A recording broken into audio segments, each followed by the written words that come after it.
Doctor Manik Saha welcome. খুবাইলাম যোগ professor doctor Manik Saha সবাই খুবাইলাম যোগ জনপ্রিয় মুখ্যমন্ত্রী প্রফেসর ডক্টর মানিক শাহ, প্রফেসর ডক্টর মানিক শাহ। ও ফাইজি আপনি পড়াছেন হাই হাই পড়াছেন চিনি जों दामाव दाफोरा पार्के याबा फराव लायनाय जों फराव याफोर लायनाय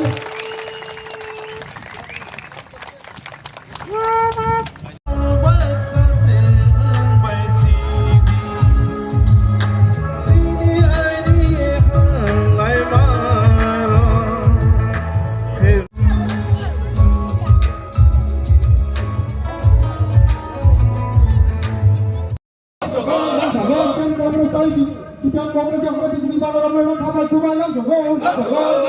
Siang Kongres yang ada di Bandar Lampung kapal Kumalang Jogo. Kamu betul sagotom. Kamu betul sagotom. Kamu betul sagotom. Bharat Mata ki.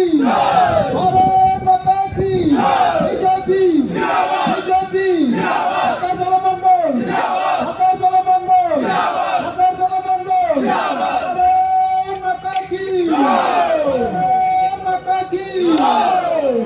মন্ডলের উদ্যোগে এখানে আমাদের যে ৪৬তম ভারতীয় জনতা পার্টির প্রতিষ্ঠাতা দিবস সেই উপলক্ষে একটা প্রোগ্রাম রাখা হয়েছে।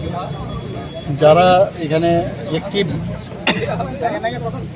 যারা মেম্বার তাদেরকে নিয়ে সম্মেলন, তো এখানে তো যা সম্মেলনে যা হয় আমরা কথা বলেছি, সমস্ত অ্যাক্টিভ মেম্বার এবং অন্যান্য যারা ছিল তাদের সাথে কথা হয়েছে। এর মধ্যে প্রায় 50টা ফ্যামিলি, এর মধ্যে 140 জন আমাদের আজকে এখানে যোগদান করেছে এবং তারা মূলত কংগ্রেস এবং সিপিএম পার্টির থেকে এসেছে এবং ওনাদেরকে আমি স্বাগত জানাচ্ছি ভারতীয় জনতা পার্টির পতাকা ধরে আসার। আমি আপনাদের মাধ্যমে অন্যান্য যারা জনজাতি ভাই বোনেরা আছেন, যে মোদিজি যেভাবে জনজাতিদের জন্য চিন্তা করেন, আমাদের সরকারও যেভাবে জনজাতিদের জন্য চিন্তা করেন, এগুলো জেনে আপনারা যদি ভারতীয় জনতা পার্টিতে এসে যোগদান করেন আগামী দিনে, তাহলে এই রাজ্যকে শক্তিশালী করতে পারবো, দেশকে শক্তিশালী করতে পারবো। স্যার, আগামী যে বিধানসভা সাবজেক্টের যে এডিসি ইলেকশন আছে, ওই ইলেকশন নিয়ে যে আপনি যে বিজেপির তরফ থেকে কী মনে আছেন যে পার্টি? না, ইলেকশন হবে, আমরা ইলেকশন লড়বো, এত অসুবিধা নেই। আমরা তো এখন ভারতীয় জনতা পার্টির শুধু একাতই সরকার না, এখন আমাদের সাথে আইপিএফটি আছে, মোথা আছে। আমরা সব পার্টির সাথে কথা বলে কিভাবে আমরা রণকৌশল নেব সেটা আমরা সবাই কথা বলে তখন জানাবো আপনাকে।